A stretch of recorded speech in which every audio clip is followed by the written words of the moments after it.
Oh, yes, guys. Oh, my gosh. Yes, I am. I am live. Here we go, guys. Ah, yes. First thing I want to say, God bless America. Jesus Christ is King. Praise the Lord. John 3. Flag. Hard right. Yeah, who's ready to fight? Hard right. Real talk all night. Hard right. It's hard right. Oh my gosh, I started off with hard right. Oh my gosh, here we go, guys. This is For Real with Mike. Let's get going, guys. You know who's winning. You know who's right. Trump, all the way, guys. President Trump, Republican Party. Myron, yo, what's going on, Myron? Oh my gosh. Did you see last night? Oh, it was great. Wasn't it great? Oh my gosh, totally great. Oh, guys, yes. I tell you what, I got a lot of things going on right now this second. I see here, you know what? I was looking around. I saw everybody's doing. I saw the competition working. I said, we got to be the trendsetters. Oh my gosh, last night was beautiful. Different party lines, all different ones. Man, I just said, I had to just love that. Yeah, guys, who am I? This is For Real with Mike. Oh my gosh. I started watching these other guys. And I said, no. I got the real squad over here, right, Myron? We're the real squad. Oh my gosh, I got so excited. Last night, boy, I was like a newborn. I couldn't even sleep right. I was saying, we're going to win this. Oh, they going to know who we are. Oh my gosh. Yes, everything is going great here, guys. Let me see here. I got to make sure I put the phone number in. Let me see. I got the phone number in. I'm going to say call in. I said, oh, yes. Oh, my gosh. Here we go here. Oh, no data. Okay, let's see if we can, hopefully we can keep it stable. Oh, we can keep it stable. Okay, there we go. Hope we can keep. Oh my gosh. Also got the Zoom ready if someone wants to come through Zoom as well. Oh my gosh, I tested it out and I got the Zoom open as well. I'll drop the Zoom. If you call in, I'll drop the Zoom. Here we go. Okay, make sure we got it going on. Oh my gosh, yes. Let's talk about some stuff here. Let's see, I can go through some news and talk about some stuff. Let me stop it right now. Oh, let me see, gotta get it off right now. Here we go. Oh, you go right there. Oh, okay, here we go, guys. It says your frames detected 20 says over the last 2 minutes. Oh, guys, got a phone number in here. Let me see what's going on here. Myron is normally my technical guy. He'll let me know something's wrong. Call Myron. from Myron. To accept, press 1. Myron, talk to me. What's going on? Man, let me kick it off for you about last night. Oh, yes. I like that, man. You did? Suggestion. Go ahead. Maybe before the call in the description, have your questions and everything laid out. Kind of like how Hammer was saying, things was kind of getting off track. Yeah. But I think if you have a posted agenda and allow people to stick to that, you know, it'll flow more fluidly. Yeah. And, you know, like you said, using the Zoom, you can have as many people in as you want. Yeah. You know, it's just the respecting of each other's time and, you know, making sure that people are heard. Yeah. Train yourselves to refrain from interrupting somebody, you know, allow them to speak so they don't lose their chain of thought. And then, you know, if you have something pop up, keep a notepad, write something down. Yeah. Write down some notes so that way you can come back when it's your turn and you can respond and you can stay on track. Yes. You know, but I will say it was the first time from the left I heard somebody that, you know, he was poised, he was calm. That was the guy, Patrick. He was funny though. He kept trolling the hell out of Hammer. I know it. He said 3-0, 7-0, 12-0. He was counting it out, boy. But Patrick you know was. what? But for the most part, Yeah. I like the fact that he didn't get too emotional. Yeah. Something about Patrick I liked. And that's the thing. Yeah, he was you know, level-headed. and then we got a fact checker. So allow our fact checkers to check. Yeah. You know, come back, and if it's something that was wrong, you know, hey, accountability, accept it, learn from it. Be like, okay, cool. that was fact checked. We can move on to the next. Yeah. But I also wanted to talk about, when they got to the part about the reparations. I knew I felt you. I felt you because I know. Okay. It was the stuff that was done after slavery that has affected generations down the road. Yeah. So when we talk about redlining, we talk about how we weren't able to get loans. Yeah. Those are all things that were true. Yeah. What about the folks in the families? Like my family moved out west, so they were able to achieve that American dream and be business owners. Yeah. And do what was necessary for themselves. Yeah. But you have a lot of folks that didn't have that opportunity. Yeah. That were victims of these laws that were created to keep us down. Yeah. So that's where the reparations come into play. Yeah. For a foundational Black person in America. Yeah. But the problem is we've gotten so diluted. Now we have African Americans, but I think if we streamline it down to what the problem really is, and the problem was right now, it's all the byproduct of the laws that were placed to keep us from becoming prosperous, from owning property, from owning homes, from land. Some folks had land and it got taken from them. Yeah. So the reparations part of it should come back in that type of form, but also in the form of education, so that way we're not squandering money on things. Right. I was like. Go ahead. Like, Hammer and them saying, you're just going to buy Louis Vuitton, you're going to buy Cadillac, you're going to buy this, you're going to buy that. Right. Yeah, I joked about that as well. That is true. However, if that's the case, I'm going to buy stock in those companies. Yeah. So then I'm going to triple the money. I think overall, everybody deserves something. Yeah. But when it comes to the treatment and the I'm going to say, just the whole systemic racism part of it, that was suffered a lot by Black folks, Lisa Ann, I think it was somebody else. No, I want to say it was a little bit, she talked about how little bit was funny. Little bit was funny. Yeah. Go ahead. Oh, very. Yeah. A little bit. All of them were good. But because she can look apart, she can get away with certain things. She could walk into the bank, she may get that loan. As is, we walk into a bank, they're like, no, we're not going to have that. Because if you think about this, Mike, my grandmother ran a restaurant that was connected to her brother's market. We had stores, we had markets, things of that nature. But across the street, it was Habib with the liquor store. You know what I mean? And wait a minute, why can't we own our? They get all the loans and all the money. They get all the help from the government that we weren't getting. Yeah. So I think that when we're responsible for the slavery, however, there were laws and rules put on the books that we know of that we never got any type of restitution for.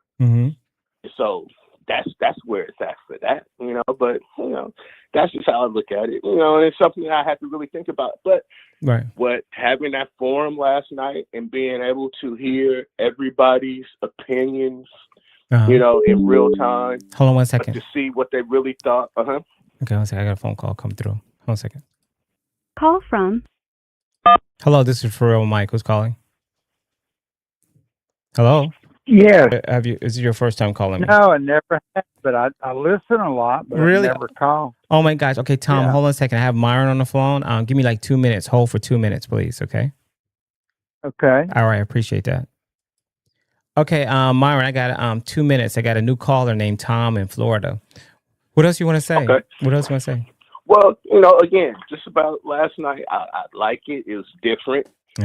Could be very groundbreaking, but if we had a little more rules and controls, I think it could be a lot more profound, and we could all leave learning a little bit more, not even about one another, but just, I don't know, I think putting a face to a lot of these names, you can better understand people now. I'm telling you. I have a much better understanding. The way politics are today with all this division, at the end of the day, I'm going to say this, and this is why I'm saying this.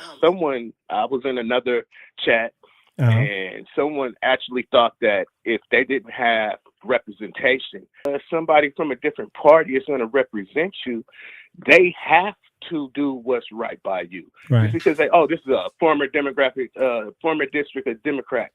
We're not paying for anything in that district. That's not how it works. Right. But I think that they say so much and they make people believe all the rhetoric that they're saying that they feel like, a Republican's not going to take care of me because I'm a Democrat. Right. Nobody knows who you are when you walk up to them. All I see is a person. And that's all you ever will be. And it's crazy to me that people are losing friends and family members behind how they feel or vote politically. Yeah. It's kind of sad. It's like it's bigger than that. We got to live life. We have to get back to communities, to being community based. Totally. But right. I just want to chime in on that. And also, man, on the chat, do you want me to get rid of some of these folks when they're coming very vulgar? No. I mean, when they're just coming just nasty. I know you said you like it, you want it, but it gets me angry. It gets me good. Chat, they get only they spam. get a little offended. What they say, if they say something really really bad, I can give them a warning and then give them like 30 minutes. I don't know. I'll time them out. And what I do is I like if it's real bad, I'll give them a day timeout. I'll 24 hours, and then I tell them, you know what? If you can't type it, call it in.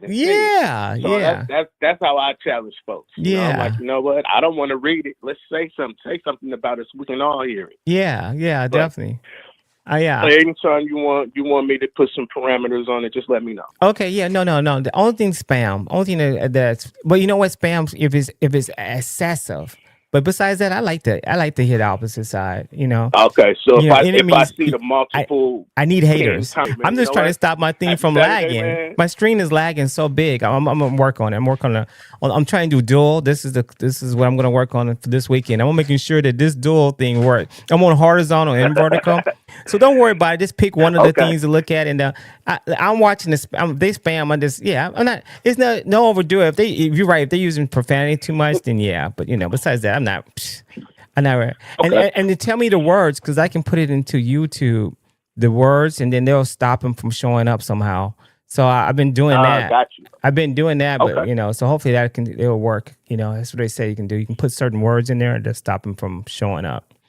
Okay. All right. I'm gonna take Tom from Florida. I like it. I really appreciate you. Brother. Okay. You say post. I have a posted agenda. Have some rules and and you liked Patrick. Okay, I got you. All right. Take care, man. All right. And one more thing. More thing. You may have to give a reminder every time a new caller comes in or somebody joins on the Zoom to let them know not to curse.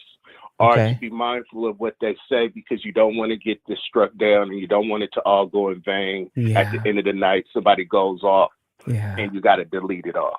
Everything will be copacetic. Yeah. All right. I really appreciate it. And go from there. And don't make it personal, because we all got to live here. Yeah, definitely. Associate myself with someone that wants to dismantle voter rights. Oh my gosh. Okay. How you doing, Tom? Talk to me, Tom from Florida. I'm so sorry if it took too long. No, you were fine. Thank you. I just went up to the little minute market up there, and I got me a drink. And there was some in there. I was wondering why does the local fire department they have a union, and it's about the national. I say it's 90% white, 10%. I'm not sure. You're breaking up. You're breaking up really hard on me. You're breaking up really hard. Do me a favor, Tom. Call right back, okay? Because you're going in and out. All right. Okay. Bye. Call right back. Okay. That was Tom. Tom was from Florida. Before that was Myron. Myron's the only guy that has the wrench here right now. Oh my gosh, Myron. He gave me some great advice, guys. Also, I have a Zoom link right now too, so you can come. Okay, we're gonna see if we can get this working better. All right, hold on a second. Call from Tom. There we go, Tom. We're crystal clear now. Okay, you said something about some fire. Please hold. I'm sorry about. Hold on a second, Tom. I got another caller coming in. I'm gonna put him on hold. Please hold. Call from Mike. Hey, Mike. What's up, man? 3 to 4 minutes together. I wanted to ask is why does our local fire and police and national elections support and vote for a Democratic candidate? I don't know. Or decided by the council and the mayor. So they elected the Democratic mayor. They got a gigantic raise in their pay and in their retirement. So what they do is they don't care about the city. They vote for candidates that will give what they want. And then when they get ready to retire, they don't want to live in the pus pocket they created.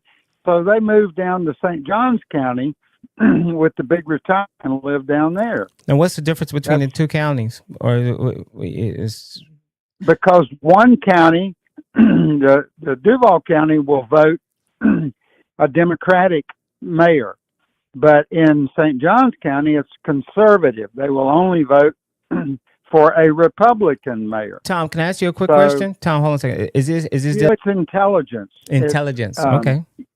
It's intelligence. That has nothing to do with skin color. Okay. Nothing. Okay, that's good.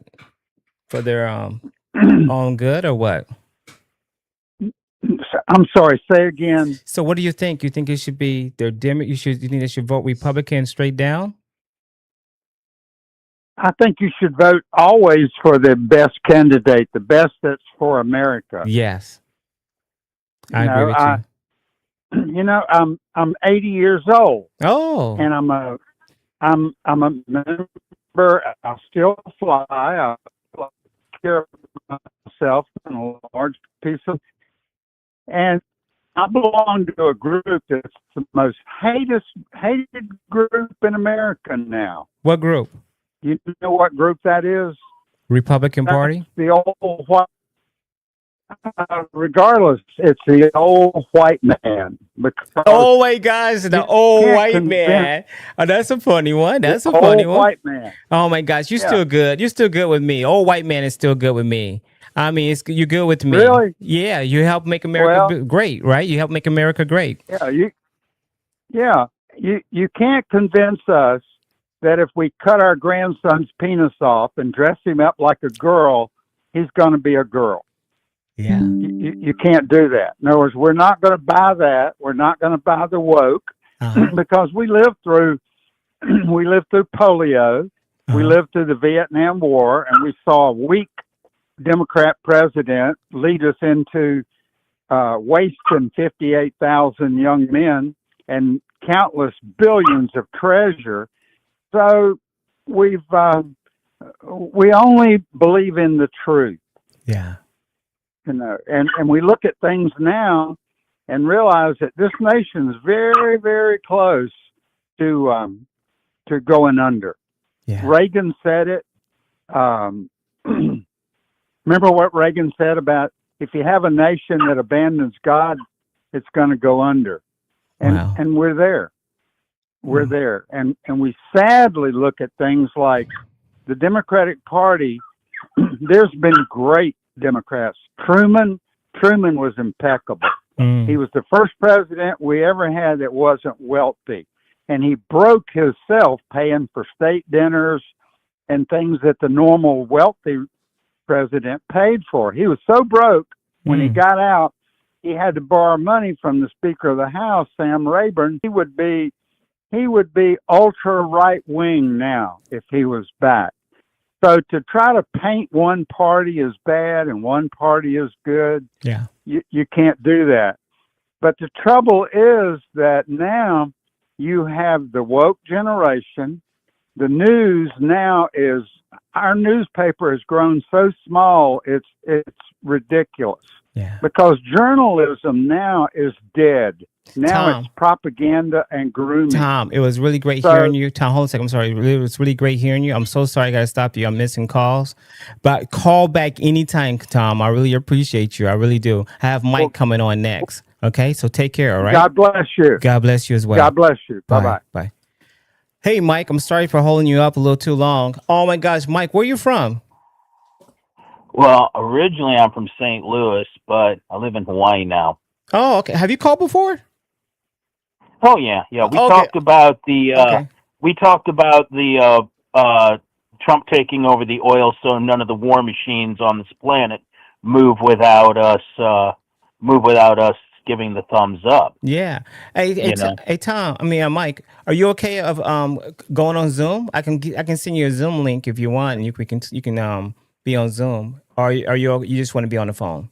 Yeah. No, I could be on the phone. We'll do the Zoom link. We'll do a Zoom link some other time when I'm more presentable.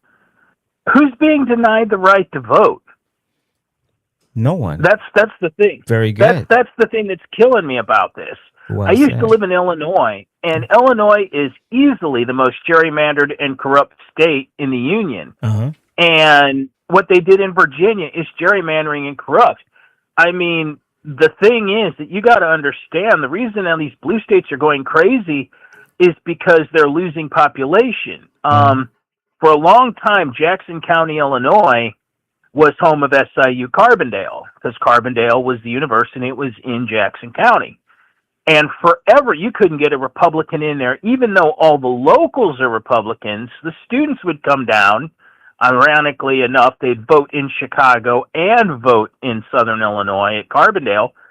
And they would, so they would go and they'd play these shenanigans, and you couldn't get a Republican in. And then the university started losing people. And it wasn't until the university couldn't recruit, right, and the university is going broke. People are leaving blue states. Yes. And the gerrymandering it doesn't work. Because if you look at Illinois is a solidly blue state. And if you look at a county by county breakdown, you'd think it was Republicans.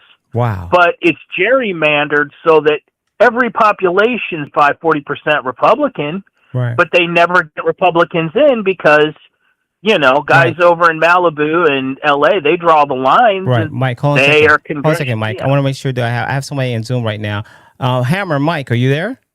I'm here, bro. Yeah. Can you hear him? Can you hear everything he's saying? Oh yeah, I hear him. He's telling no lies. Okay, go ahead. Keep going. I'm so sorry. Go ahead. I just want to make sure. I want to make sure. I got Hammer here. He's also listening right now on the Zoom call. I'm an Illinois boy myself, so he knows exactly what you're saying. Okay, keep going. I'm sorry. Yeah. Sorry. Keep going, Mike. Okay. So the thing that people don't understand is that when they play these games it kills me. Because the same people that complain about redlining are the same people that are now pissed off that gerrymandering is taken off the table. Mm. And it's like, look, you can either be for legitimate representation or you can be against legitimate representation and deal with the consequences. Yeah. Illinois is a case study, and it's been going on there since the 60s. Mm. When they talk about what's going on in Texas and Virginia right now, those are like, hey, you just got here to the party. Illinois and Massachusetts and all these other states have been doing it forever. Wow. You know what? This midterm election is very critical. Very critical, I think. I think they're really going to try to impeach our president. They already said they are, and they're going to try to do 25th Amendment. Go ahead. If they get a hold of the House, they're going to lock everything up. And the problem with locking everything up, agenda. But like I told you before, with right now, we control either by access or production, we control the world's oil. And we are stopping war machines. You got to look at it this way: the Chinese war machine, the Indian war machine, and the Western European war machine. Nobody can go to war without our thumbs up, and we're not giving it. Right. And because Middle Eastern oil is no longer a stable source, this is the way a chess player thinks. You got a lot of checker players out there going, ooh, we got to impeach Trump. And the chess players are like, yeah, well, we basically did a queen swap with this war in Iran, and it hurts, but we still got more pawns on the board. We can always make another queen. Wow. But it is what it is. Yes. I hate to be the bearer of bad tidings. I was a libertarian, and the second one, I was in the same boat as in. I didn't vote in 2020 or 2024. I was so disgusted with the whole process. And, every president in American history has a strength into weakness. You know, every president, you know, Bill Clinton was a hell of a statesman. Yes. And he, you know, and he was masterful at his craft. And that was his strength. And we all know about his weaknesses. Mm. And it is what it is. Yeah. And as often as not, we're probably, you know, I don't think we're ever going to. I mean, we as a country, we really enjoy our Judas steer. And that just is what it is. You know what a Judas steer is? No, but I'm thinking that it's not good. Judas is in the Bible. A Judas steer, okay, is it based when on the you're Bible? dealing with a herd of cattle, the Cowboys had a favorite steer. That steer was charismatic. He was not taken to slaughter. Once they figured out if the Judas steer stays calm, the herd's less liable to stampede. Wow. That Judas steer was used to lead the cattle to slaughter.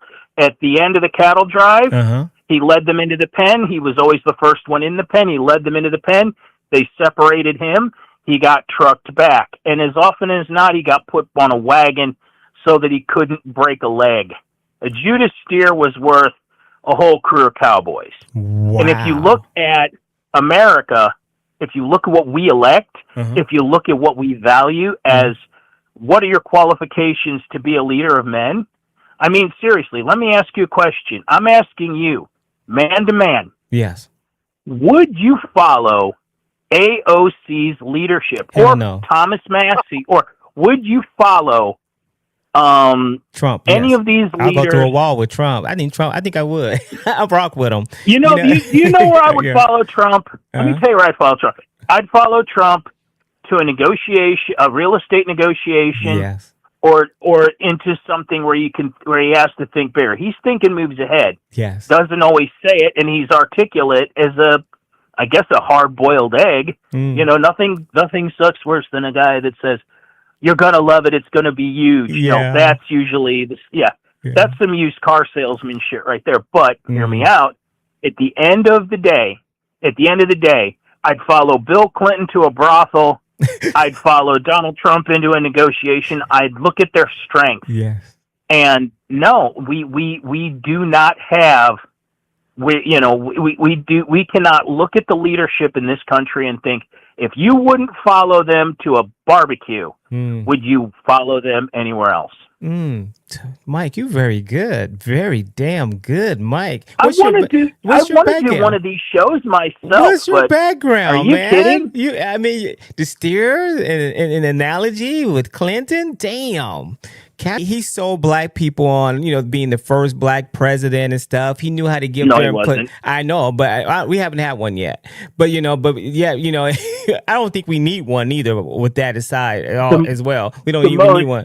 But the best black president we would ever have is the one we'd never elect.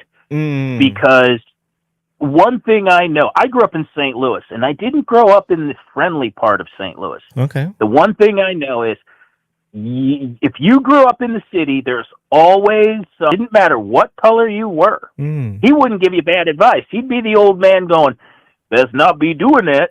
Right. He would be the one that would be the best president. And what is the one thing 99% of, what do they call him? They call him every name under the book. Don't be talking to that cop like that. Uncle Tom. That's his they call job. Him Uncle Tom. Yeah. And Larry Elder, perfect example. Oh, I've met Larry Elder twice. Oh, really? He'd be a great president. Yeah, well, yeah. Who'd vote for him? Yeah, no one would vote for him. But yeah, I know. I listen to him. I'm in LA, Los Angeles area, so I listened to him before. Yeah, I listened to the whole station. Yeah, you met him twice. Oh, very good, very good. Yeah. He used to do comedy. He used to host a comedy thing in El Segundo. Oh, okay. And he used to do it. And they were trying to get me to move to California. And, I almost moved to California a couple of times, Mexical, Tex-Mex or Mexical. Boy, you should do a show on who's got better, Texas Mexican or California Mexican. Oh no, I'm not touching that. I can say negative things about black people, but I can't say negative things about Mexicans. No, then I'd be considered racist. I guess No, I could. no. You could be like, unless I get a Mexican here to talk about it. Think about it. California Mexican. You've had the burritos out there? Oh my! I see you're saying food and stuff. You know what? To be honest with you, we're talking about the food. Oh, okay, we're talking about the food. Okay, you know what? I actually, I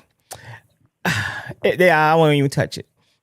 I won't, but we stick with food. We're good. Yeah. I won't even touch it. Yeah, you know what? The idea of everything that you talked about and discussed, I like it. I like it a lot, Mike. You have to come back on here, man. Darn it, I love it. You spoke your mind. You had a narrative there, and then had great storytelling, man. Teach me how to do this, and I'll make a show. It'll be called The Most Unpopular Show on YouTube. And it might sell. It might work. It might definitely work. Teach you. No problem at all. That's not the problem at all. The problem is to help. You know what? YouTube is very smart. They issue out, I think, this is my personal thought, how many videos, but in the same token, you're getting better and better at it. So I don't know. I think they are, I'm looking at these numbers behind people and I'm saying, oh my gosh, they have experience. Unless you have a big name in your production, but gotcha. They putting out a lot of videos. They put in a lot of stuff. What's your solution? What's your solution to this gerrymandering situation? I didn't like it. I don't like it, but I understand the end game. They've been doing it. This has been done in California. I think Mike told me that it's in Illinois. So it's been going on. It's been going on every 10 years. Now he's done it, right in the middle, or a little bit past. I'm for it in a sense. I don't like it. It leaves a bad taste of unfairness. But at the same token, my team is doing it. It's like watching a sporting event and your team is cheating. Yeah, and you want to say to themselves, "Come on, man." If I can jump in on that, Mike. Yeah, go ahead. It's not that this side is cheating. It's not because I want to be a homeboy or a homer. I mean, we understand extensively what my thoughts are on the two-party system. It's what they're doing is they're undoing the cheat. What they're doing is they're undoing misrepresentation. When you have districts that are cookie cuttered up that look like the boot of Italy. Through a state just so they can go to predominantly minority neighborhoods and carve those out with little representation with these smaller cities that are a couple 100,000 people. And that's what they do. And what it does is it creates an imbalance. And you have, like in Illinois, you have zero representation. I mean, Illinois General Assembly is a supermajority in terms. You see these counties are predominantly red, and there's only a few blue, and it's Cook County, it's Champaign County, and it's the county down south where SIU Carbondale is, and I can't remember the name of the county. Yeah, but it's rarely, and then every other county is. So what happens to the electoral college, the votes that Illinois gets? Well, all 19 of them at this point. Hell, it used to be 22, 23, but that's another topic. But all those votes go toward a Democrat, and that's just completely not the way it's supposed to go. And you hear this narrative of democracy. It's like, man, we are not a democracy. We're a constitutional republic, and the way that we are gerrymandered up in most of these quote unquote blue states. Started off about representation for black people, and it ended up being a way to cheat. It ended up being a way to manipulate the system. And when you've seen people flee these blue states and run to more red states, well, what was the fix then? The fix was to bring in illegals and throw them in real quick to these blue states so they could count them in the census and get more representation. It's all about power. And so it's not that this side is cheating. This side is undoing the cheating. Okay. That's exactly what's happening. And for anybody to feel bad about it is foolish. Don't feel bad about it. They're undoing the cheat. That's the first thing that came out of mind. Of course, this is when you hear your competition saying we're going to put people in jail and prison. We're gonna put them on. We're gonna do all Trump's administration's on notice. We're gonna have trials going on, and we're gonna impeach him and stuff. It's like do or die. It seems like going on here. And then I get callers as well. I get callers that's saying that we're gonna get payback. I'm watching it, and then I'm listening to CNN and clips of them saying the same thing. And it's like I'm hearing I'm hearing the callers saying the same thing these politicians are saying on these talk shows, CNN, MSNBC, that they want payback. And I'm thinking, like, what payback? What payback they want? And it's sad. This is a very critical, very critical. It's going to be a wasted 2 years if any Democrat wins the Senate or the House. If they win any of those two, it's going to be just a wasted time. The great thing about it is that we have the Supreme Court.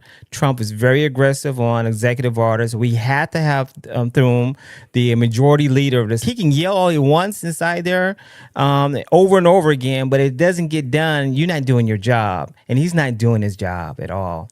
But so I don't know. What's the time frame on that? What's the time frame on? I've been trying to find out. What's the time frame that they have to pass the Save America Act before it can it will be considered too late or whatever? I think they just waiting the time out. I don't know. What do you think on that?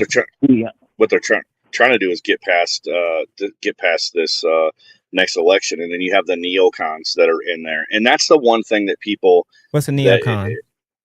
Well, a neoconservative, it's like a fake conservative. It's a rhino, like a Republican in name only. I got you. And but see, here's the difference. I almost have a problem with that too. It's because, we have two parties right now, supposedly. And what you're seeing is the Make America Great, the America First movement is huge. And it has transcended the Republican Party. It has transcended the Democrat Party.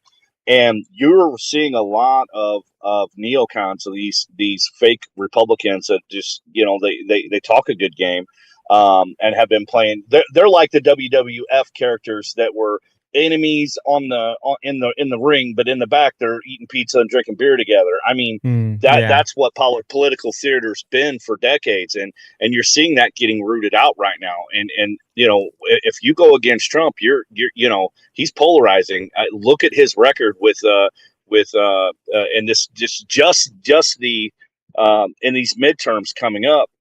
People are getting ousted left and right that have went against him, and you're seeing a fundamental break and shakeup of the Republican Party, and you're actually seeing that kind of trickle through the Democrats, because the Democrats have now had to unveil who they really are. Yeah, and like we talked last night, if you listen to somebody long enough, they're going to tell you who they are. Yeah, and we need to bust up this two-party system, and that's why this movement is bigger than anything else that we can talk about: gas prices, economy, GDP, any of that other BS.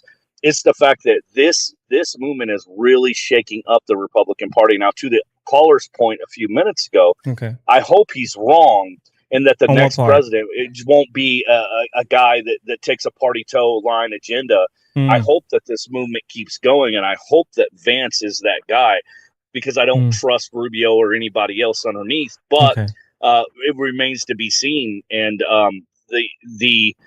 if Rubio can roll over, and if Vance can roll over and get the same power that Trump had within the Make America First movement, it's almost like another party. And you're going to see Republicans are being replaced with America First politicians right now.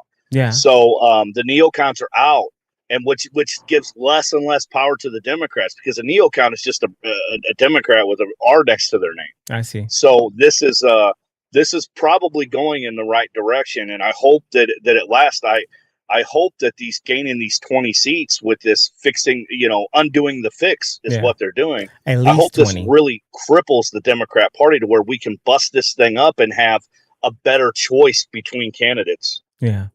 Yeah, I agree with you. You know what? And to Michael, when you asked me initially about stuff, these federal judges have been slowing President Trump down. They have to go to the Supreme Court to get things going. They're cheating too, I think. The Democratic Party have never done that to them. Have federal judges slow down executive orders.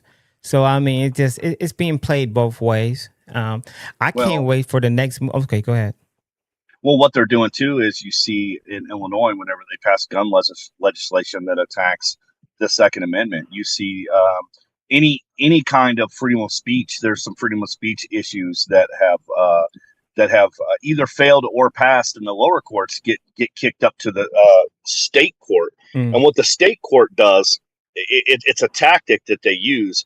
What they do is they keep kicking it down to kicking it back to the lower courts. Oh. The lower courts makes a decision, and then it gets bounced back to them, and then they kick it back. So what? Attacking freedom of speech and different things that are in their agenda, whether it's good or bad, and they're playing this do-si-do merry-go-round game of kicking stuff back down, and that is a states' right thing. But at the same time, we have federal constitution that supersedes state constitution. So there needs to be some pretty swift action in Illinois with a lot of stuff. For instance, that it has already been founded, I shouldn't say that because I don't know that for a fact. I have not pulled this up, so I don't want to talk out of school. Mm-hmm. I believe that it's been founded that the districts here in Illinois are unconstitutional. If that's the case, that's something that keeps getting kicked down and back. The Supreme Court needs to jump in and force J.B. Pritzker and Democrats to realign the state. J.B. Pritzker ran on a platform that said he wasn't going to gerrymander, but then he blamed Trump for gerrymandering. Okay. So and before that was Rauner, which was kind of a neocon, and before that it was pretty much either neocons or Democrats that ran Illinois. And we're just if you've seen our governors, I mean, hell, 2 or 3 of our governors have been to prison. It's for corruption, and it's all circled around Chicago. Pay for play, quid pro quo politics that come out of Chicago. I mean, Chicago rules our state, and it's probably one of the most corrupt cities in America, probably next to Atlanta. Atlanta and Chicago are definitely neck and neck. But I will say this. I got a question too. Okay, go ahead. If you look at this, and then I'll shut up. If you look at this, I believe Illinois only won by 5 to 6 points for blue in the last election, getting a lot more purple. Black people have really been disenfranchised up in Chicago with the pro-immigration, and kind of they feel like, for lack of better terms, they've been getting shit on. Yeah. And you see a much bigger Republican base as far as African Americans here in Illinois, and it might be getting to a spot. I mean, they're spending right now millions upon millions of dollars in this governor race to try to keep J.B. Pritzker in. And I think that it is a very big possibility that not in the next election cycle, but the following presidential election cycle. So that would be what? That would be, let's see, 28, 32. Mm-hmm. So I'm thinking in 32, you might have Illinois flipping. Wow. And you heard it here first, but that's where it's trending. People in Illinois are fed up, and it's only so much that you can do. That Trump's a racist, bad orange man. Yeah. Trump's a racist, bad orange man, because the older Democrats are passing. The newer young group, even the black kids, are more like Groypers. They're more like more conservative. They're not with the transgender movement. They're not with the LGBTQ push. They're not with a lot of the things that the Dems rest their laurels on. And they are the generation that's seeing, like, man, we are last. Yes. When it comes to Democrats, we are last. Every other group that they have that they claim to look out for, we are dead last. And black people are waking up here in Illinois, and I think across the country. Yeah. I think the polling numbers show you from the switch between Biden and all the mail-in BS that we had to now, like the number of votes that Trump got in the last election, and the huge surge in black men. And I used to work in an industry where I was one of the only white guys, and I'm telling you, construction trades union, and every one of those black guys were pro-Trumpers. And even though the union pushes, that union in particular pushed the Democrat ticket, I know almost every one of my coworkers is, and almost exclusively the African Americans that I talked to in the trades, were all Trumpers. We're all Trump. And not the Republicans. They were Trump. Make America great again. Yeah. Wore 47 pendants on their necklaces. Wore 47 hats. 45 shirts. Things of that nature. Yeah, so I think that you're seeing a huge turn. And you got this guy, Nick Fuentes, and then I'll shut up. You got this guy, Nick Fuentes, that has really supercharged a lot of these young disenfranchised white kids to become conservatives. Well, now he's kind of switching and flipping. he disappeared for a week on a trip overseas, came back, all of a sudden he hates Trump and wants to vote Democrat to teach the conservatives a lesson. I think that he's a Fed. But what he's done, he's opened up too many of these kids' eyes. There's going to be a ton of kids and young men, especially young white men, that are so disenfranchised and tired of being shit on. It's like, you're bad if you're white, and that's the sentiment that the Democrat Party has pushed for a long time, and they're going to pay for it in the polls, because now, instead of these kids being liberals when they're younger and grow into maturity and become conservatives, because that's been the cycle, right? Yes, they're going to start being conservatives, the Groyper type, and then they're going to be like real conservative libertarian. Then they're going to grow into being fiscal, regular Christian conservatives as they get older. And you watch it. I think we're in for a huge overhaul politically. And I think that that's tied to two things: the Great America Movement and the Republican Party being morphed into that. And hopefully the Democrats lose so much power that this progressivism they're tripling down and quadrupling down on just gets completely ripped from their ideology, and they go a new route. They're going to have to, because they're just losing at every point. They're losing. Right. They lost 20 seats with this redistricting. 20 seats. There's zero chance, like these guys, but there's zero chance they take control of either. I'm sorry. Go ahead. I'm gonna try to get. So, what was the question you were going to ask? Because, what was the question you were going to ask? Okay. Hey, Paul, how you doing? Hold on a second. Give me like 3 minutes, okay, Paul? 3 minutes. Okay, buddy. All right, thanks. Okay. I know it's not live. Okay, let me see here. All right, see now. Okay, the question. I got 3 minutes on this. Mike, 3 more minutes. I got another caller named Paul. It was Buster. Okay. I think Buster to get 5 cents to get him 5 seats, and it started with them. I don't think it's just necessary started them. We talked about that already. It was another question here about Republicans don't exist anymore. It's Trumpism. Like, it's instead of political, Republicans, it's all Trump. And I think you touched on that, Mike. It's totally Trump. And what's going to happen when Trump leaves? But right now, we need to worry about 26. Trump is dumping anybody that crossed him. He's definitely being mafia style with it. They putting more money into it. I don't think that he's dropping people. Okay, but I'm not going to. I'm going for the other guy. He wants 100. I don't blame it. It's just. I get pissed off when I don't see Democrats go a party line all the way across. Why can't the Republican Party do the same thing? I don't understand this. And it's sometimes the issues are not just party lines. It's just common sense. It's common sense. They're just doing it because they don't like them. I don't know. It just bothers me. What kills me? A mafia presence. And they did run, and at least with gambling and prostitution with the mafia, unlike the government, every now and then you win some money and you get Mike, okay, I got to let you go. Mike, thank you so much. We got another caller coming in right now. I really appreciate you. I'll bug you some other time. Okay. I'll bug you some other time. Mike from Hawaii. Day, okay, call back. You're welcome anytime. You're welcome anytime. Okay, bye. I got another caller coming through. Bye. Okay. Okay, here we go. Okay, all right. I didn't miss him. I didn't miss the caller. Okay, I think you said your name was Paul, right? Yes, it's Paul. Paul. I obviously Republican Party. Okay, good. What would you like to talk about? Oh, actually, I had something to, 1 second, please. Hey, guys, this is For Real with Mike, guys. I'm just getting going again. I have Zoom links as well. I have Michael the Hammer with me as well. Anybody else want to just come in after Michael? I think I'm going to do one at a time with Zoom because it gets too crowded and too much noise. But so anybody want to come in and just let me know in the chat, I guess, and then I'll do that way. Also, guys, this is Mike, and you're watching For Real with Mike. I got a number there, 213-436. Okay, here it goes. I got a caller. Okay, go. Hold on a second. Call from. Hello, this is For Real with Mike. Who's calling? Alan. Alan? Hello. Hey, can you hold? Oh, yeah, can you give me like 3 to 4 minutes? Give me 3 or 4 minutes, okay? All right. Okay.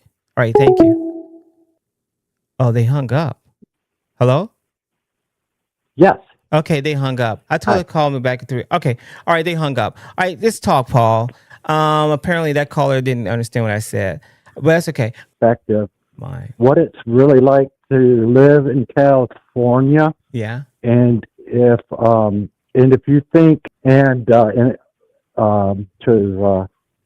to win. And then also in the governor's race, if the Republican really has a real chance without something crazy happening to deny them, Yeah.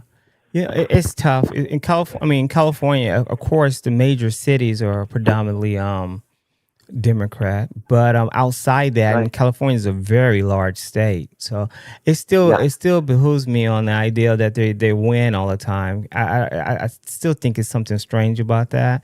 And normally when he's mailing ballots and stuff, it takes 3 to 4 days. I really think that it's more. It's not that blue. I don't think it's that blue. I think if anything, I don't want to say it, but I think it's not some fair stuff going on. It seems like every time Republicans they had after day 3 or 4, somehow they find more votes. That's my honest opinion on it. I've watched it over and over again happen. And okay, go ahead. The mail-in voting. We have that here in Michigan too. We're not far behind is what's going on in California, really, with our elected our officials here, and they're doing that again. They're doing this again this year with this mail-in voting thing. But Michigan is they will not hand over their the proof of the 2020 election to Michigan at some particular point, like they have Georgia and some other places. But I don't know, because you got to realize that in Dearborn, in that area, it's the biggest population for Muslims, which I'm sure most of them are good, but they had the Death to America chants going on down there and everything. And what do you think about the state of Michigan as far as that stuff goes? That's a scary feeling. That's scary. Yeah. It's, I got Mike with me as well, so I like Mike the Hammer to touch on that as well. I personally feel that that's one of those things that, how did that happen? It was a slow walk. I know it was a slow burn, but all of a sudden when you open your eyes now, and the police department in Dearborn also is like a majority Muslim. I believe it is, right? The police department. Yes. So so now you have the large police department is predominantly Muslim. You have more people moving there. I think it was a lady on doing a vlog. She traveled to Dearborn because they had some kind of festival going on or something with Muslims and stuff. And she says it was like she felt like she was at home. And I was like, damn, is that bad now? So it's like so you got more people wanting to move there. And I think wow. And he said, wow. Yeah. So, hold on a second. I got a phone call. Please hold. Hey, buddy. Call from John. This is For Real with Mike. Who's calling? Hello, this is John Williams. John, how old are you? John. 14. I know it. John Williams. Thank you, John, for calling so I can block the number. Okay, keep going. I'm sorry. Continue on. Okay, so back in the 90s, I lived in the Detroit area for 10 years back from 93 until about 2003. And at that particular time, I was selling insurance, and I used to go into Dearborn and things, and I used to make a joke back in the 90s that, if you go out and have some drinks, and somebody might have a little bit too much, you could drop them off down there in the 90s.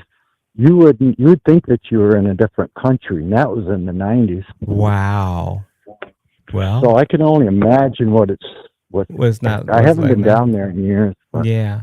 Well, that's the latest thing I heard. And that was on an X video. Someone had copied it off of TikTok. It was a TikTok video, and she was driving back, and she just loved it.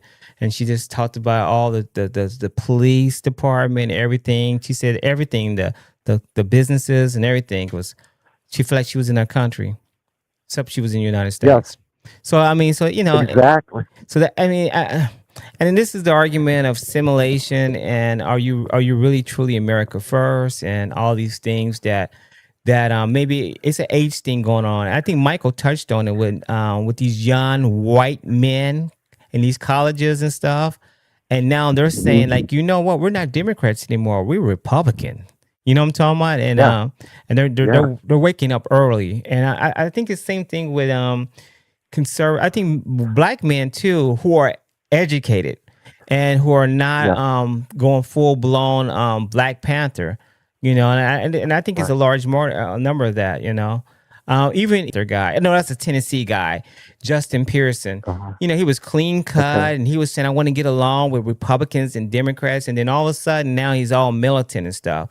I think they try to find their lane. And yeah, I think it's a void there. What's that guy's name that just passed away? Charlie Kirk. He was also ushering in a large group of white males, but not only white males, but just males and females at a young age, women and men at an early age. And so women and men at an early age, that I think there was it was something. So Charlie Kirk was ushering that. I think someone else can come in there and usher that in as well. That and also they didn't know anything about him, and then all of a sudden he passes away, and then he's a racist and all that stuff. That's not true. And he wasn't a racist. And I watched those videos, I mean, years before he passed away. So all that stuff was just a myth, and I think we need to continue to do that. And yeah, Mike, the Hammer. Are you still on? Yeah, I'm still on. Okay, I'm still on, bud. You're busy. Okay. Yeah. So no. I'm still on. We're good. Yeah. So that's a very important thing that's going on. This generation here, voting. I think we have the money. I think we talked about the money. I think Virginia hurt. That really brought the Democratic Party. They were laughing. AOC was laughing. The House minority leader, what's his name, Akeem Jeffries, was all saying, "You better be careful. We're gonna take Florida too." And I was like, "Oh boy!" Yeah. And then all of a sudden, it didn't happen. Now it's cheating. So it's going back and forth. That's what I don't understand is how when they talk to like a Newsom or a Karen Bass. Hold on a second. I got a phone number. I'm sorry. Hold on a second. I got a phone number coming. I got a phone. They lie. Hold on a second, please. Call from Terry. Terry, you got to hold on for like 3 or 4 minutes, okay? Terry, please hold. I'm sorry about that. You're I know you were talking. No. Okay, go ahead. Yeah, I don't understand. The biggest thing to me is that all this stuff that they show, the lies and what they're doing, like with the fire department and draining the reservoirs out there and all that kind of stuff. And it just happened again recently. And I don't know how many homes it burnt down this time, but what's going to happen in your estimation to the people that lost all their homes and now all of a sudden there's no money to help them out? Right. Spencer Pratt is actually doing a great job highlighting that with his videos and stuff. You know, it was an issue before, you know, people were talking about that before it even actually happened. You know, even Trump mentioned that about the water, how they're cutting off the water from Northern California, not flowing all the way down to Southern California and stuff.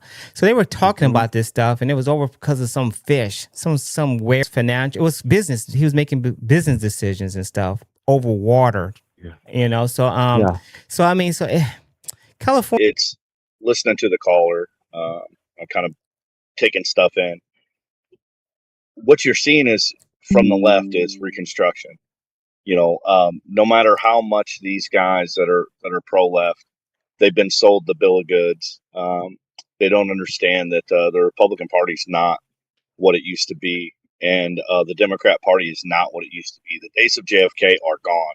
Yeah. You know, that party's gone, and what you're seeing with this influx of immigrants is it's restructuring. They cannot push their agenda onto America because there's too many Americans that want the American way, that love the Constitution, that want things right, and the only way for them to gain complete power, and I'm telling you, this has been like a 100-year plan. They have dwelled themselves into the Republican Party. They've done a great job of really thwarting and getting their communist platform put to fruition. and I listen to guys, and I'm going to throw this in because it's all going to come together if you just bear with me. Okay. Is, we had Patrick talking about healthcare, and he's a white Democrat, obviously. And when the guy was on talking about reparations, what did he say? Listen to what people say, and they tell you who they are. He said, I agree with you, but healthcare has to come first. Well, that kind of shows you where you are in the mind of a white Democrat. If you're a black person, your needs, your wants are always going to come below something else. They are always going to push your needs down, because helping you out doesn't make them it doesn't get them where they need to be. The black population is declining. Yeah. You see more and more mulattoes. Mulattoes are now mixed race people, are born more than black people. Yeah. They were the number one minority. Now they're number two behind the Hispanics. Yeah. That has been a plan that has been going on for decades, and that really got ramped up under Bill Clinton, and hugely under Obama, and bigly under Biden. And the reason why you're seeing all these Muslims take over these communities like you're seeing is because it's a restructuring. The Democrats are used as useful idiots by the Muslims, and the thing that's going to happen is the Muslims will turn on the Democrats. That is 1,000 with a lot of this stuff with feminism and things like that. That is all going to be, when push comes to shove. Right now, they're useful idiots for the Muslims, but the Muslims have their own agenda separate, and they're just using Democrats as useful idiots.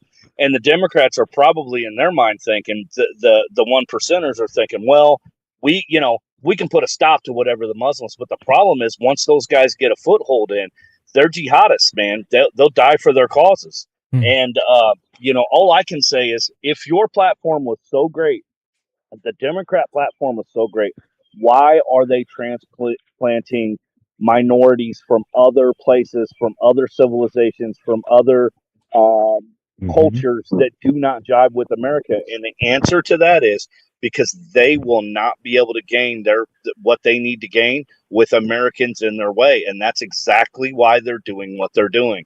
Americans see that their policies don't work and they flee. You look at guys like Terry, and I know he's on the call, and other guys that's from right. Texas and Florida. Texas and Florida, and then I'll shut up. Is that they live in conservative utopias. They live in American first utopias in Texas and Florida, which are amazing. They don't live in California and these other places. Right. If Terry's got the kind of money he acts like he has, if he lived in California and ran that trucking business, he would be the hell out of there in 2 shakes of a lamb's tail. Wow. That guy would be in Indiana. He'd be in Texas. He'd be in Florida. He'd be in Georgia. He would be Mississippi. He'd be somewhere that's a red state. Indiana, because of the taxes and because of the fuel prices. Yeah. So at the end of the day, what you're seeing is Reconstructionism, and you can do one of two things, caller. You can stay where you're at, or get the hell out and take your vote. To our kids. I know, huh? And lower grades. So lower, they're going lower now. They're going elementary, junior high. Yeah. It's sad. You totally right. Yeah, he's been home for 6 minutes. So I'm so sorry, okay? Thank you for calling. Call back anytime. I really appreciate it. Okay. Bye. Thank you. Terry, what's going on, Terry? Yes, sir. Hey, what's going on? I hear you in the background. Pretty good. Something had you, by the way. I have the hammer mic with me as well. I know. What's up, Terry? How's it going? and matter of fact, things didn't get bad for black people. Well, I mean, it's been bad for us all the time. But here's the point, what I'm making to you. The war on drugs came in under Nixon. There was a war on the black neighborhood in the rise of Trump, because don't forget, Trump was a Democrat before he was a Republican. Remember that. So you have to understand the policies. There were more millionaire Democrats than there were Republicans. What? Until, yes, I don't you know. can look it up. I don't know. Go ahead. Hey, look it up. Okay, let me finish, and then you will understand where I'm going with this. All right. What happened for Republicans and made it bad for Democrats? You know who that president was? Reagan. Mike know who he was. Yes. Why did and Reagan said, why have all these textiles and businesses here where you got to pay people livable wages where you can ship your business to China? Wow. And guess what? It was Mexico first and after. But yeah, yeah, it was yeah, you're right. It was all Vietnam. It was all these different countries. They shipped all of the manufacturing textiles. Vietnam. No, they sent it to China first because at the end of the Indochina was working with Reagan. And that's how all the businesses went. Terry, can I ask you a question? Terry, I got to ask you a question here. We were talking about a lot of things. I understand about the NAFTA and stuff and all that stuff, but we're here now. We're here in 2026, and we want to bring it back to the United States. We can't. Okay. We can't. Hold on. I'm gonna say this. We let the genie out the bottle, and once we let that genie out the bottle, the genie don't want to get back in the bottle because it's too cramped. Well, we got a lot of We got a lot of things we got a lot of things coming back right now. Like we got AI. AI is coming back, and it's coming back heavy. And something told me about some new thing. But wait a minute. But AI takes away from personal individuals, right? Individuals per se. So how can AI help people while it's taken away? I'm getting ready to get there. Go ahead. So you're gonna need even so if you're not doing well educationally. And you got a lot of people not doing well in the school system, so they're gonna need labor jobs. Hold on a second, they're gonna need labor jobs, and certain labor jobs will maybe be replaced by robotics. Need labor jobs because basically AI is going to regenerate itself. So you think robotics is going to take over? Right now they have self-autonomous 18-wheelers right now. Wow. That they're implementing right now in Texas. Wow. They literally go from Dallas to Houston, Waco to Houston. And doesn't get tired. They're testing it right now. I've seen them. They don't have anybody in the front seat. Zero. Nobody in the front seat. And I couldn't believe it. Like, what the hell? I should have videoed it, but hey, I don't want to be a distracted driver. Right. But literally, they are literally taking away. Pretty soon, there are not going to be any jobs. And I told one of my buddies this. I swear they're going to be. See, machines are not smart right now because we're implementing all of the processes for it. Once I don't need this person, then eventually they're going to say, we don't need humans, period. Oh, shit. We need some safe rails. You think they got some safe rails on that? I remember hearing No, they don't. And I'm telling you why. Because big businesses are looking at profits. They're not looking at humanity. You remember I told you yesterday, we're not looking at humanity. We're looking at profitability. Yeah. And Mike was saying earlier, well, we don't get along because the reason why we don't get along is because we have dehumanized each individual and what function that they have in society.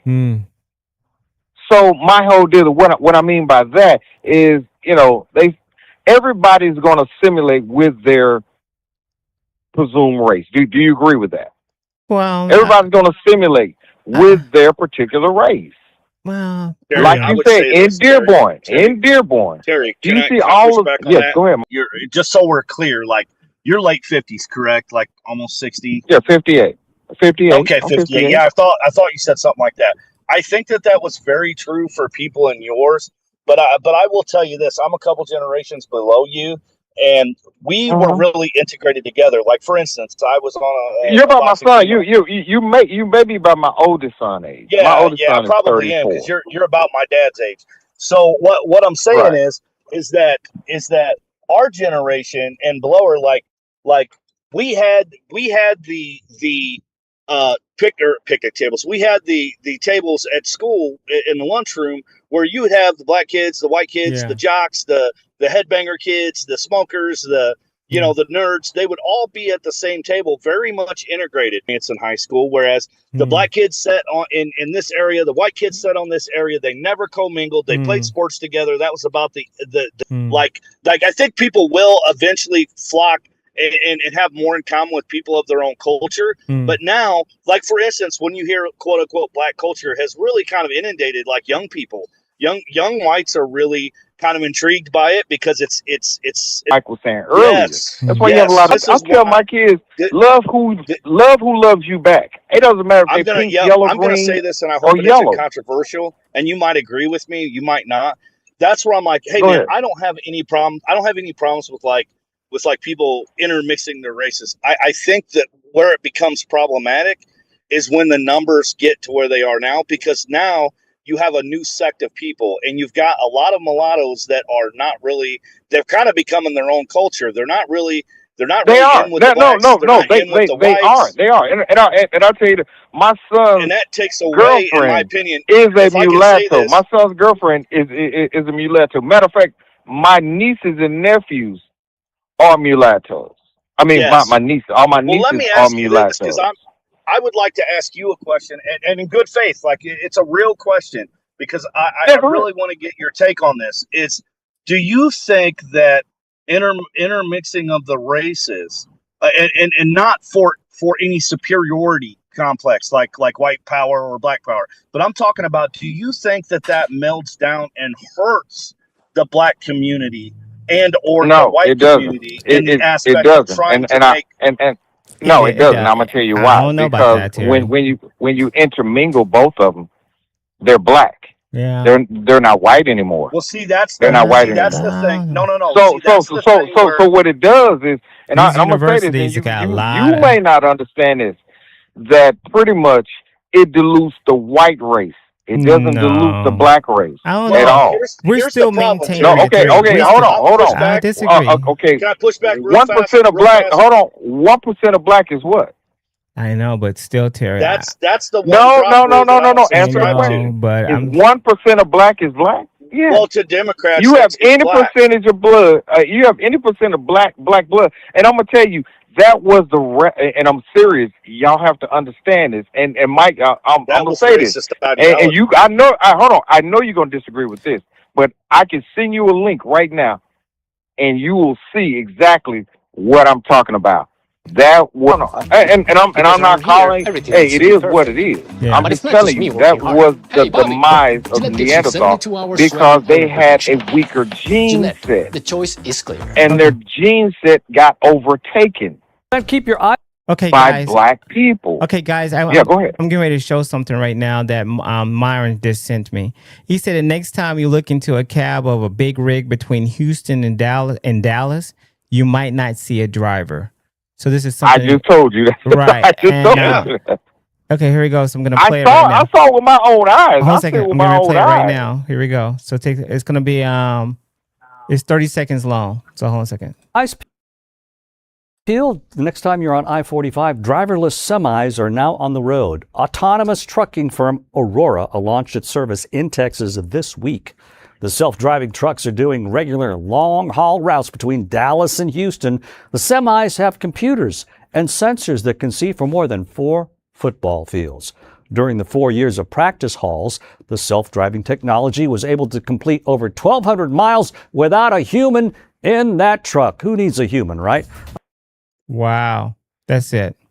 Okay. So what I was going to say to push back, and then I'll get your take, if you let me finish, is when you have like 13 or 12% of the population, and it keeps shrinking of blacks, and you take the pool of black men and women, actually it's becoming a bigger number that are procreating with white men, and you see that black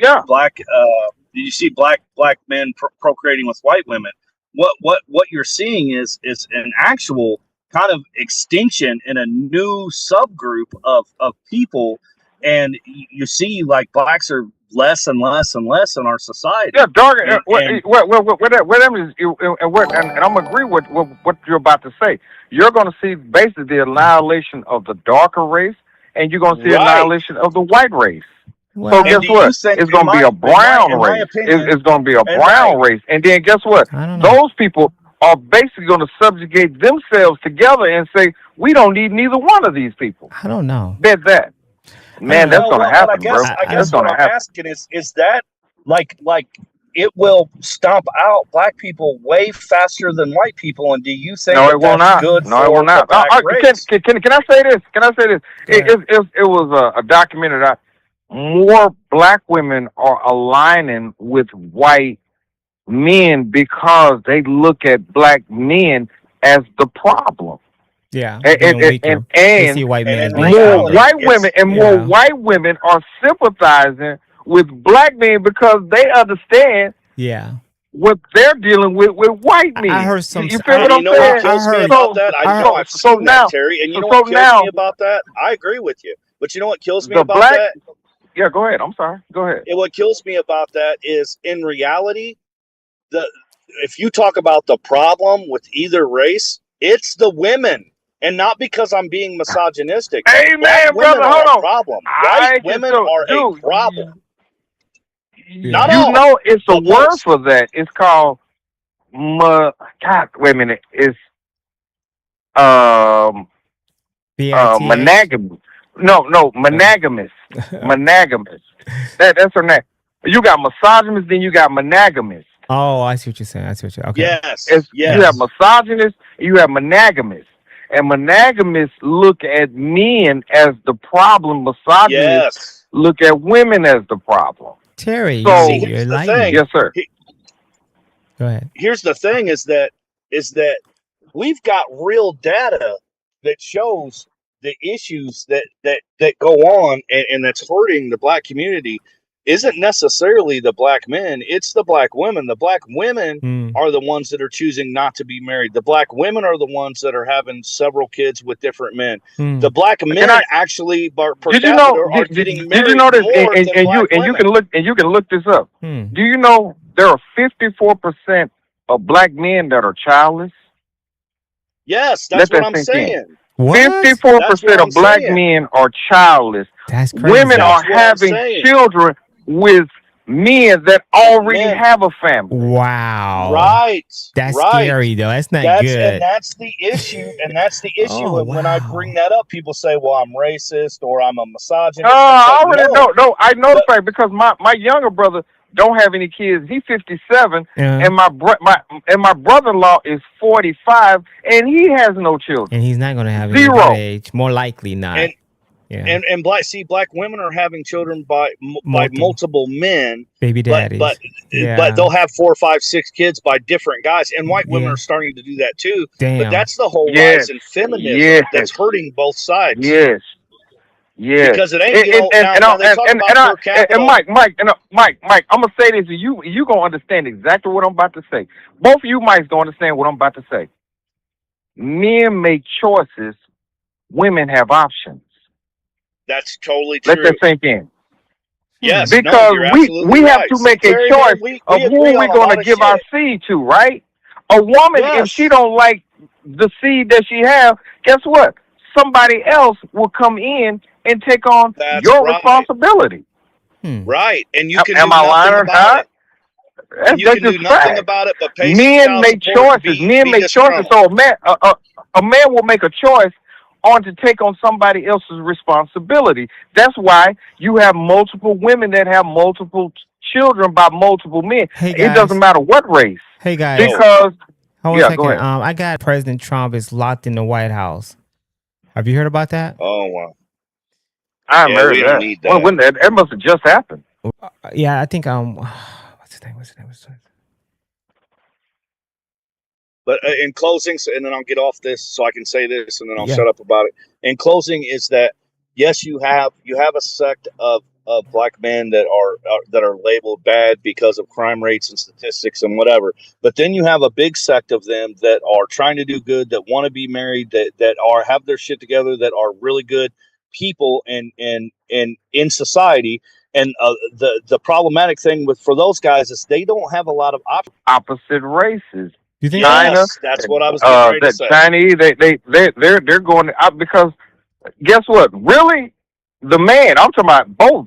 The man is the prize, and I'm not being misogynistic, but the man is the prize because think about this. Hold on, think about this. As the man gets older, the more value he brings. The older the woman gets in her relationship, then guess what? She needs more of assistance with her help. Yes. But guess what? There are women out there that are making. You know what I'm saying? Right. Have you been married 4 times? And she's like, well, I want to be married again. To me, it's about the ceremony. It's not about the marriage. With the man, it's about the marriage because he don't care about the ceremony. The woman is about the ceremony. It's about who she want to invite, who she gonna deal with, who she don't want to deal with. It is what it is. Yeah, that's scary. And that's the reason why men are more valuable. It's because men can go on, like Clint Eastwood, for instance. Clint Eastwood has a kid like in his 20s or 30s. He's in his 90s. Men can procreate until they're dead. Yeah. Women can only procreate until they're about 40, and then it gets really bad for them if they procreate after that. So Barry White, did you know Barry White had a child at 80? Yes. Barry White. Oh, the singer had a child at 80 years old. That's yes, crazy. 80 years Mike, old. you even got swimmers, man. You could go get you a young little thing and get you a couple little kids. But the other point that I was going to make. Go ahead, Mike. No, go ahead. No, you're good. You're good. I'm just listening to you. Both of y'all, I'm analyzing the dynamic of what you're saying with people I know, and it's making sense. It is. There's no difference between a married couple and the outcomes of their children and a single father and the outcomes of their children. But when brother, you preaching today, Dad. You know, we used to be at odds. That's what I'm saying. Well, hold on. Once that live came on yesterday, he understood where I came from, and I understand. Well, he saw you talked about the word work hard and stuff, and he said you sound like a Republican. Somebody said that. It was so funny. But that's how I am. Yeah. And at one point in time, like I say, yeah, I used to sit in my office, and then I wanted to help my friends. Right? That's the worst thing you do. Yeah. You bring in your friend in your business. You bring in people that don't know you because your friends.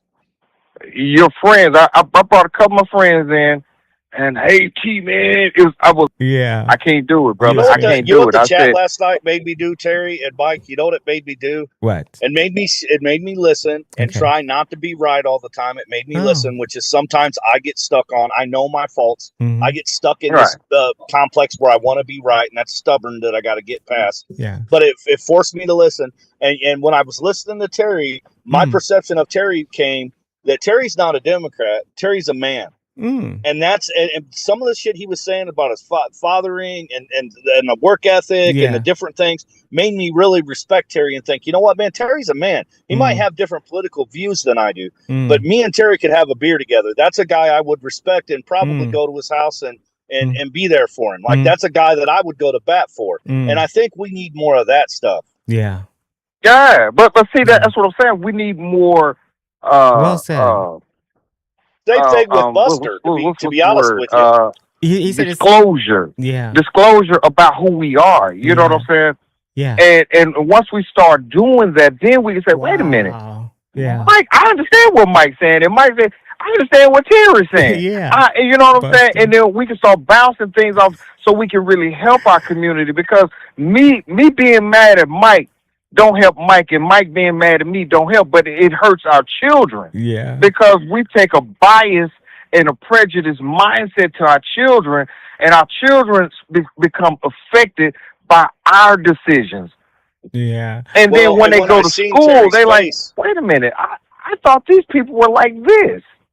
Well, and I think that's what social media does for us is it strips away the personal connection, and it's just a keyboard thing. Yeah. But when I seen Terry's face and heard Terry talk, now I melded in what a person Terry was, and I'm like, Terry is probably a guy that I would maybe call on the phone and say, hey, Terry, man, I need some advice, man. Me and the old lady woo out the band, or something. Not necessarily that, but I mean, or you know what, Terry, you're running a successful business. I'm trying to do this on the side, woo up, and see I mean, but I swear to God, I do it all the time, and I'm gonna tell you this is a guy, literally, he just passed away.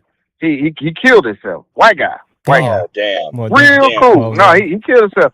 He told me, he said, Terry, before I started talking to you, he said, man, I had a negative vibe about black people. He said, the reason why my dad taught me this, my dad was old school. He said, man, it was in this with the ER. It's in it with the ER. And he said, you know what changed my mind about that? He said, when I went to prison. He said, we all ERs in prison. We all ERs in prison. And he said, and then once I got out, I confronted my dad about certain things, and my dad damn near disowned me. And then, matter of fact, he worked for me. He worked for me. And good dude, man. I mean, good dude. We sat down and talked, and every once in a while it'll slip out, but I understood where he was coming from in context. No. What happened is it was a certain situation that happened. Okay. And he said, hold on, what was the context of why you called them that? Right. He was just frustrated. He was. Yeah, he was. I know. And I told him, listen, I've had friends. I know. It's funny to me. I laugh so hard. Yeah. Yeah, go ahead. And his name was Greg. His name was Greg Champion. Greg Champion. And he had a massive heart attack on the road. I had to go recover his house. So he can nurse himself back to health. My aunt came over to cook for him and all this other kind of stuff. So I that's what I'm saying. I do for people. I don't tell people what I did. This is the first time me telling this, but I do for people because sometimes people can't help who raised them. Well, yeah. But we can change them by the actions that we implement if we're God's people. That's one thing. If we're God's people, all of us are God's people. It don't matter what color. Yeah. My whole deal is it don't matter. Man, I've done for all races. Yeah. And I'm going to continue to do for all races because I don't look at them as a color or a construct. I look at them as a human being that can help who raised them. Yeah, you're right. I think you're doing totally right. I have two things. People in the chat are making comments about stuff that's going on as well. Buster says something about Mike. You said my name. Myron Gastel says game over. Someone's trying. What do you mean by game over? I don't know. He says game over. I think this running this was. You knew what it was. Yeah. Right. See, that's what I'm saying. People like us at odds because when we're at odds, they can divide us and control us. And it's easy, to divide and conquer. Wow. If you divide us, you can conquer us. It's easy to conquer us. Yeah. Because one person's going to put something in one person's ear and another person's going to put somebody in else's ear. And then guess what? The person who's benefiting is a person that told to each ear. They're the one that's benefiting. Think about it. The person who's going to both sides, that's how wars are started. You know that, right? That's how wars are started. Wars are started by, hey, man, I can support what your cause is. Did you know the United States under Prescott Bush funded the Germany in World War II? Prescott Bush, George Bush's grandfather, funded the Nazis. You know who else didn't like the Nazis? I mean, who didn't like look that up. Americans was my Ford. Gosh, Terry. I hate you do this, Terry. Go ahead. Okay, go ahead. I'm talking. Go ahead. No, but what I'm saying is, I'm just give you a little history. Henry Ford didn't like the Dr. J's. You know what I'm saying? And he literally sent weaponry and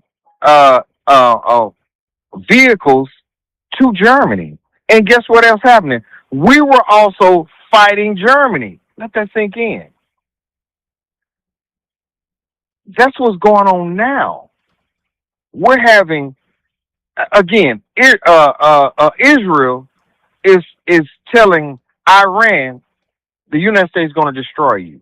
And then guess what? Israel is telling the United States, Iran is going to destroy you. Who benefits? Who's benefiting right now? Israel's benefiting. They're the man in the middle. They're the puppet masters. They're controlling both of us. Because they want the greater Israel. They want to take over the whole swath. They want to take on Syria. They want to take on Turkey. They're going to basically want a bigger Israel. Real quick, Terry. I wanted to chime in. I think I agree with you on the Israel deal, but I also think like two things can be true at the same time, like they're not mutually exclusive. I think that not only does it benefits Israel, it also benefits the Middle East, and it overtly benefits us. I don't Let me like ask you a that question. where the Mike, I don't mean to cut you off. well, hold on, Mike, real quick. Just let me finish my go point. ahead. I don't like the fact that we're the hammer and the nail. We're more the hammer than the nail. I really wish that it was more equal. But that being said, Israel doesn't have the power and the military that we have. So that being said, then why would they're you pretty start badass. it? What Then why would they you are is start it? they're more of a defensive military regime, whereas we're more of an offensive. As if a 4-foot man, as if a 4-foot man will come up to you and kick you in your shin, right? And then he got a guy that's 7'3", that's 400 pounds. Say, if you do something to him, I'm going to destroy you. What do you do? Sounds like me when I was a little kid with my big brother. There you go. That's because you knew in the back door, my brother got my back, so I can go and pretty much chomp a whole bunch of dudes. You know what I'm saying? Because my brother's a big dude, and he'll fight my battles. That's exactly what Israel is doing. Exactly. And I'm gonna say this. And be honest with me. What nation? I would argue that Iran got Iran invaded, man. No. What happened is, and I want you to know the history of the Middle East. At the end of the day, let's call it what it is. The only big bully that Israel had to fight to take over the Middle East was who? Iran. Because Iran basically took over Gaza, took over Palestine, took over, Lebanon. It took over Syria. All these countries. Why? That's why they're the little brothers. You see what I'm saying? Iran is hey man, I will protect you against Israel. So guess what? They basically gave all those countries ammunition to who? To fight Israel, because guess what? Israel was going to go in and take all the land anyway because they had United States. So Israel said, think about this. In 40 years, Benjamin Netanyahu kept saying Iran has a nuclear weapon. 40 years of the same thing. Come on, that's a little boy crying wolf. Because eventually, they're going to get a nuclear weapon from somebody. Either if they don't get it from Russia, they'll get it from China. Why do you think all three of them are working together? It's going to backfire against China's kind of pissed off Russia with their dealings with America right now. China and Russia are kind of at odds with each other because of the pacts and different stuff that was just signed. But the one thing that bothers me about conservatives or Republicans, because I don't think the Bible passage where God talks about turning their backs on the Jews. Okay, Israel, and here's my big point. Israel is a state. Israel is not the Jew. Israel is the state of Israel. It is not Jews. Jews are different. Now, are they Jewish? Yes, but they're not the Jew. There is a they're more Zionists. They're more Zionists. They're Zionists that are ran by Israel. But the common everyday Jew is the person that God was talking about in the Bible. Because if you look at the Bible, it's always about the common man. It ain't about the leaders. It ain't about the leaders. It's the common man that they're after. But and that's my biggest issue with people. Oh, if you can't not support Israel because the Bible says, it's like, no, dude, you have that so messed up. No, Israel is Israel. That's the state. That's the Zionist state. The same people that killed Jesus are the same people that run the Zionist state. That is not exactly. Amen, brother. I'm with you. Are the guys that became Christians, and that's what the difference is. So I think it's just a matter of interpretation, and people just want to deep throat the Israel state, and it's like, no, dude, the Israel state is the same people that killed Jesus, the same people that went and think about the Zionism in the Bible. Remember when you said if you live long enough, your grandma said, or your mom, if you live long enough, you'll see. Exactly. Watch, and you will. I said, I said, if you listen to live long enough and you will see. Live long enough and you will see. And remember when I said if you let people talk long enough, they'll tell you who they are. Yeah. In the Bible, Amen. who Amen. did the Jews? Who did the Jews have do their dirty work to kill Jesus? It was the Romans. Wow. We are the modern day Rome. Wow. And we are doing their. To have that conduit, you have to have that conduit of or the go between. What you see what I'm saying? There is a goal that I want. So what do I use? Who's the conduit? I can say you like I don't like this dude. Right. And if I jump and he whoop my behind, my big brother got my back. Right. When I first started calling in, I said this, and it was really controversial. People thought Perry thought I was racist because I said this, and I said this. I said, look, the Zionist Jews are in every level of the top 1% in America. They run Hollywood, they run the banking system, they run the advertising agencies. And what have they done? They have dismantled the black family. They have crippled the white family. Their ultimate goal, in my opinion, I have only my opinion to go off of this, and a lot of it's conjecture, but my opinion is that if they can time, my brother could whoop me. I used him and abused him, and now I can take him over. And I think that's exactly what Zionists are doing. They're eating us from the inside out, and I think they control both parties. And I think they are the bad guys. They are the 1%ers. They are the globalists that are a part of another European globalist. It all floats around these same 1%ers that are globalists. That's a conspiracy theory, and people call me racist for it, but I think that's why you see the problematic stuff with white Democrat women, and that I was going hard on when I first called in, and I think that's been the decline of the Jews were in, the Zionist Jews were in LBJ.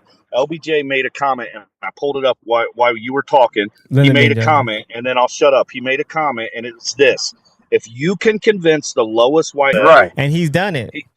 He also said, "I'll have those NIGGENs voting Democratic for the next 100 or 200 years." Yeah. Why do you think that is?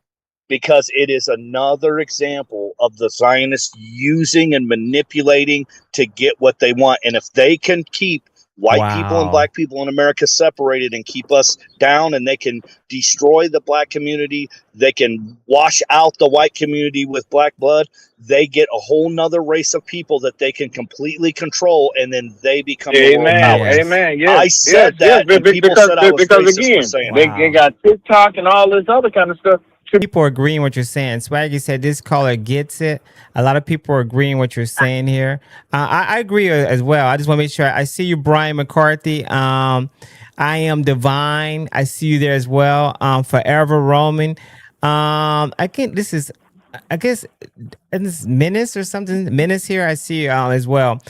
I know what, guys, I'm looking at the time. We've been on for this phone call has been almost over 45 minutes long, almost 45 minutes. I know, and I want to come back on at 5:30 or 6:30. So I'm going to end this live stream, and then I'm going to be back on. All right. See you, Terry. See you, Mike. Okay. All right, guys. All right. So, Terry, thank you. Mate. Mike. Yes.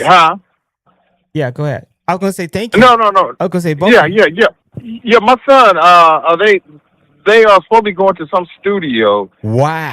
To put it down. Yeah, no, I told you this is real, man. I'm just telling you. Oh, you gonna like it, man. I'm telling you, you gonna like it. Okay, all right. You gonna like it. You gonna like it every day. You gonna like it. I'm gonna play it every day. Now, do you want them to?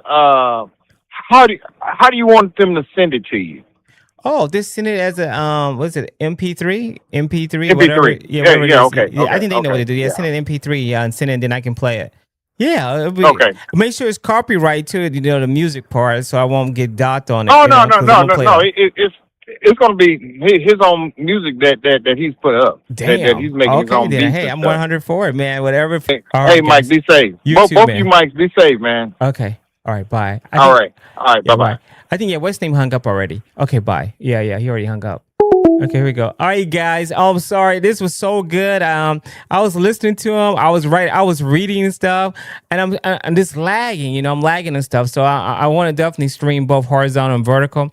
I was looking at stuff, reading the comments as well. I see some stuff on both chat. Brian Riddy, what's going on? Biden wasn't in charge of nothing except picking his ice cream flavors for the day. No ice cream flavors.